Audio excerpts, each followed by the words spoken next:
Good morning. Welcome to the Kevin Gregg Show. I am your host, Kevin Gregg. This is the show that is designed to help you reflect, rebuild, reinvigorate, reinvent yourself according to God's purpose for your life. Glory be to God. That's for sure. Good morning. Good to see you. If you're joining live, if you have a comment as we're doing the stream, or you have a question, please put it in the comments. I'm checking all of my settings as I'm talking to you to make sure that I've got everything running and recording. And I've also got to pull up my notes for today because I had some. Yeah, glad to be here. It's been exciting last few days. I get to share some of this. On Saturday, which was amazing, my sister had a little baby girl, which was amazing. Yeah, a wonderful blessing for the family. But got the phone call about 7 a.m. Her water had broken, and went down there to watch my nephew for take care of him. 4 years old. He's awesome, intelligent dude, and a lot of 4-year-old energy, which is a good thing too. But a lot of running around and chasing. Anyway, glad to be here with you. There's a couple of things I want to share that were on my mind. Thanks so much, Charity. Appreciate it. Good to see you here today. Yeah, I was listening to this thing the other day. There's a guy online. I'll share it in the adjusted show notes. It's not in the immediate show notes for this. There's a show that's on YouTube. It's called The Fuel Project. It's a guy that basically does Christian apologetics. He's Scottish. I believe he's out of Edinburgh. I don't know. Anyway, I was watching one of his videos the other day, which was about, it had a very interesting title. The title was, Is the Earth Flat? And I thought, this is fascinating. Why is this guy covering this? And it was a very insightful thing, because as you were listening to it, it was like it automatically went to, no, of course the Earth is not flat, it's round. He even pointed out at one point during the video that the Flat Earther Society says, yes, we have followers all around the globe, which even that statement's pretty funny considering it's a Flat Earth Society. Here was his point about the Flat Earth stuff, was that you run into people that are so entrenched in their thought process or their ideology, that it can be like really difficult to have conversations with them. And he brought up this example, which is, as you're trying to like sift through this stuff, like, am I going to have like a real conversation with this person, or is there something else that's going on here? And he broke, and I'm terribly sorry, I don't know the guy's name off the top of my head.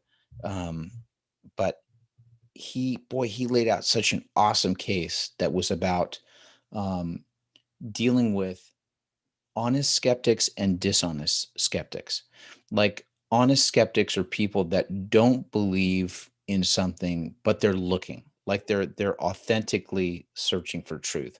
They may have an incorrect view of what the world is, but like they're legitimately like open to go, um, great, talk to me about that. Let's talk about it. Let's unpack it. Let's find out what the truth is. The dishonest skeptics are the people that will, doesn't matter what you say. Like, it's like, no matter what you say, there's always going to be another thing that they're going to want to challenge you with, or push back, or continue. Like, there's no going back and forth. It's just like, oh yeah, but what about this? But what about this? But what about this? And it doesn't matter what you lay out for them. It's like, oh, wow, okay, we're just in two different realities. And gosh, it was just such a fascinating thing for me to listen to, um, because I've had this over the years, right? When you have people that like they want to engage, like one of the things that I'm doing with this show is helping to spread the gospel of Jesus Christ. Let's be frank, right? It's about talking about Christianity, about having those discussions about Christianity, about what it means. And over the years, people know where I've stood in the past. I'm also a practicing Catholic. And, I remember once I was having a car ride with a friend of mine who is you know, I don't get too deep into the weeds, but I will say, let's just say a nominal Catholic, right? There's a lot of that. There's a lot of, and this guy wasn't specifically that, but I've run into this over the years. You run into people that are like, I describe them as cultural Catholics. Like they're people that they were raised by parents in the Catholic Church. They kind of show up occasionally, and this isn't just about their Catholicism. This is just about probably their faith in Christianity to begin with, um, which is they were raised in an environment where they went to weekly mass. They had to do all this stuff, and unfortunately, and this happened with a lot of people, right? Uh, let's see, what is Holly got? Oh, the term is lukewarm. Yeah. Well, totally. I think what it is this, Holly. It's literally people that are like it's people that were raised in an environment where it's like, okay, well, we did the things, but they never ended up establishing a relationship with Christ, right?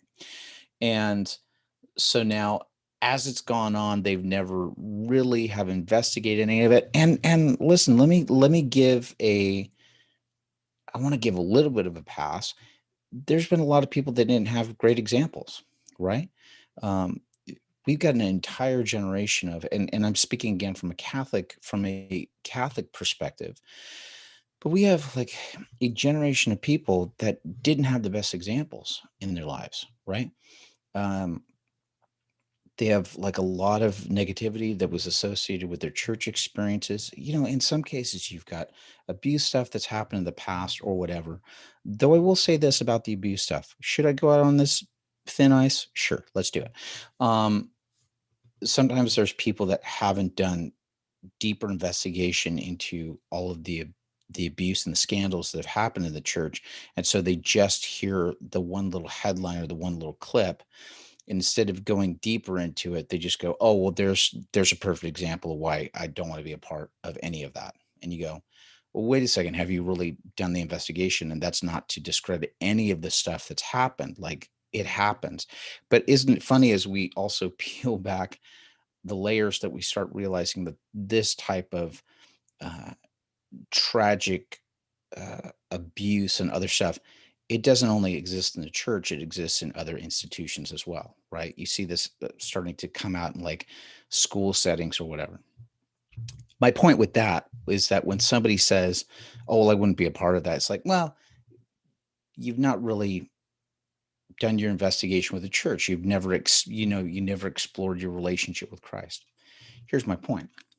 Sorry. Yeah, you're right. Sure, they're run by people. Churches are run by people that are. It's 100% human, right? So that means it can have problems. It has things where it all starts to fall apart. I remember hearing my dad say that years ago, which was like that was a real eye opener. He says, "Well, of course the church is imperfect because it's run by human beings." This is my dad who tried to be a priest twice. And it's like, yeah, it happens. That happens in school districts, governments, as we're seeing right now. Uh, yeah. No, that's right, Doug. Too many people judge Jesus by his representatives. Only he was perfect. Right on the nose. So here's my point with this. So many people want to they just have like this surface level. And again, my going back to the cultural Catholic example, so many people just have like this surface level understanding of what it is. And getting back to this concept that I had of like the honest skeptic with the dishonest skeptic, here I am having a conversation with this friend of mine. This was years ago while we're driving in the car. And we start getting into conversations about the Catholic Church. And as I'm having this conversation with him, I realize it's like for every thing that I'm trying to answer him with, hey, Meryl, good to see you here. Amen. Amen. Uh, for every question that I was trying to give this, trying to answer for this guy, it felt like the answer never really landed. Instead, then it was like a pivot to a new thing, right? Like all of a sudden it would turn into, it would go the entire gamut. Like all of a sudden, like, well, there should be women priests. And it's like, well, okay, well, there's a whole bunch behind that, and trying to start to explain that with my limited knowledge that I have as I start trying to explain it. And then it just starts going deeper. And then at one point in the conversation, we had something that I said with him that was about, we have to take a look at what reality is. To which he said, well, is this really reality? Right. So, you know, I get that statement, right? This like real esoteric, non-committal, well, maybe this isn't real. And the first thought that ran through my mind was, we're driving in a car on the freeway, and I thought, oh, great, then let me just yank this wheel and crash us, because it's not going to matter, right? Because reality isn't real. Here's the thing. In that moment, it was like realizing like, oh, I'm having a conversation with someone here that there I don't think that there's a genuine interest in like moving forward. Like I'm having a conversation with someone here who's, you know, they're more interested in uh what's the next barb, or what's the next curveball that I'm going to throw their way.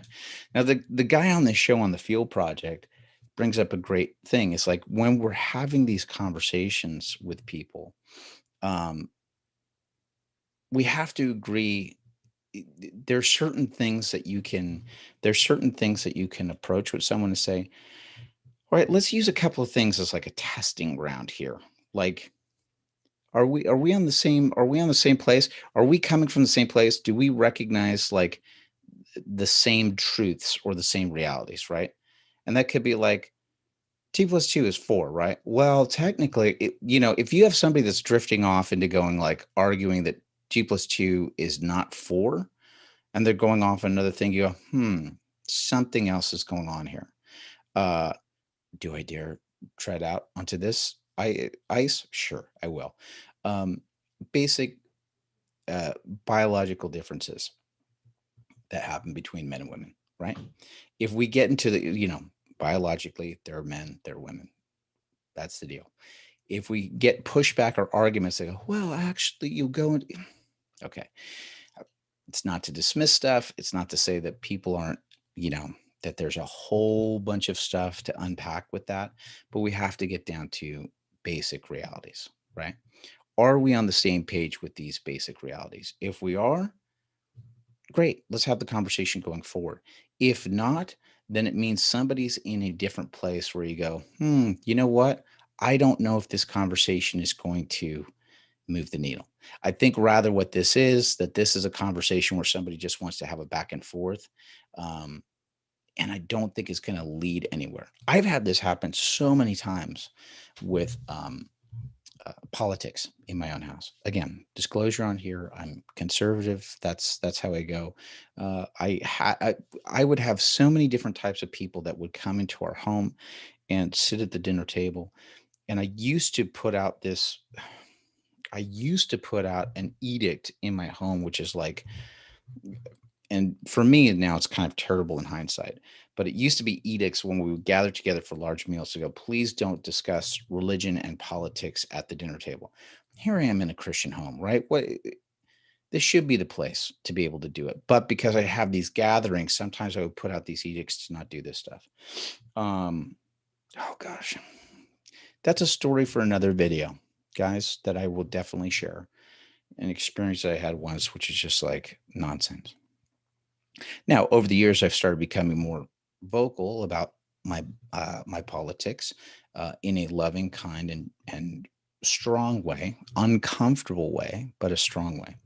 But I remember once, this is years back, I'm having a conversation, and I had two people that were sitting at a dinner table, younger people that were in my house. I'm not going to say who they were. They were, extended family and friends. Let's put it that way. And as we're sitting at this table, I have two people that are on sides, extreme sides of the thing. And I saw as they started having, it wasn't even a conversation that was happening. It was basically a barbed sniping and escalating, like not yelling, but it was a barbed escalation of like, oh yeah, this, that. And I just stopped the both of them. And I looked at those two people specifically that were at my dinner table. And I looked at both of them and I said, here's the rule from now on. The two of you are never allowed to speak about politics again at my dinner table. Like I said that to the both of them, because I looked at the both of them and I thought, oh, you're neither of you are interested in hearing what the other person's thought process is, right? Maybe what I'm talking about is happening in our country in general right now, which is like no one wants to listen to what's going on, to have like the genuine conversation. Instead, it's I'm entrenched here. There's nothing you're going to change me. And I'm going to make it look like I'm having a conversation with you. But what I'm really trying to do is I'm really trying to find the chink in your armor so that I can take you all the way down. What? How is that moving the needle anywhere? So we have these moments where we have to take a step back and we have to go, hold it, man. Is this worth my time right now? Um, and, and that's not to say that people aren't lost, right? If we're trying to talk to people about Christ, if we're trying to talk to people about that, I that's ultimately our purpose, right? Our ultimate purpose is to go out and spread news. But we also have to figure out where are those places that we're running into where maybe a trap is being set for us, or maybe somebody's having a conversation and go, you know what? Now's not the time. Maybe later, but now's not the time. I've had this example happen for me. I've seen this over the years in recovery situations. You get somebody that they claim that they want to get better. They claim that they're looking to turn their lives around. They claim that they're looking to change stuff for themselves, and then they don't want to do the work. Right. This is a constant thing that I run into. I run into people that will do the work for me. Like, you know, just I don't want to go through all the hard stuff. You do it, show me the simple things, and then boom, I'm going to be fine. And usually it's very sporadic, right? Because people they haven't made the full commitment to go, nope, this is what we're talking about right now it's a life changer. Like it's a life changer where once you make this decision, it is going to be hard. There's a process, there's steps, there's all this other stuff that you have to do. But I promise you on the other side of it, it absolutely changes your life for the better. And usually what I will do in these situations, and I've had to learn this the hard way because my tendency is to want to have like big, long, heart to heart conversations. And there's been so many times where I have poured myself out into somebody only to see it go, anyway. So what I really want is, or they don't listen, or then they disappear, or then they go on whatever it is, drunk or a run, and then they come back and they say, anyway, I'm ready to do it. So I started establishing like just little milestones or little things that people could do to go, okay, if you want access to me, here's where you get the access. Here's where you get the access where I'm going to be at these specific places at this specific time in these specific settings. They're general settings, but there's where I am if you want to get access to me and have the conversation. And then normally over time, as you're seeing the people like show up consistently and regularly, if they're showing up consistently and regularly, doing the general stuff and showing that they're willing to do it, and then that's the moment where I just go, okay, great. Now you're ready. Let's start having the deeper conversation. But if it's anything other than that, no bueno. Anyway, I just wanted to share those thoughts with you guys today. It popped up in my mind. Yeah, it was a really good thought. I will share the link on the adjusted video of this for that fuel project video that I saw. Again, it's about the title of the video is the Earth flat, which is intriguing title. The answer is no. Spoiler alert. And but he brings up a wonderful point. That's all I've got. Yes, I've set everything up. Yes, I didn't put up the curtain that I needed as the sun starts to come through, but glad that you're joining me today. More coming. Please follow me on the social media links that are listed below on this. You can follow me on Telegram and also locals.com, kevingregg.locals.com.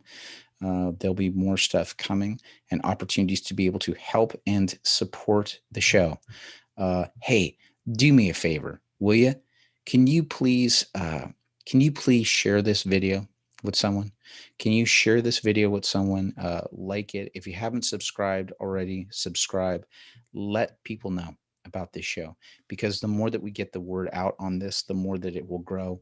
And yeah, that's the plan, is to just get more and more people here so that we can get this message out and shape it. Thanks so much, Charity. I appreciate it. God bless all of you guys. I will see you on Friday morning for our live stream. Until then, onward and upward, and have a great day. Bye, gang.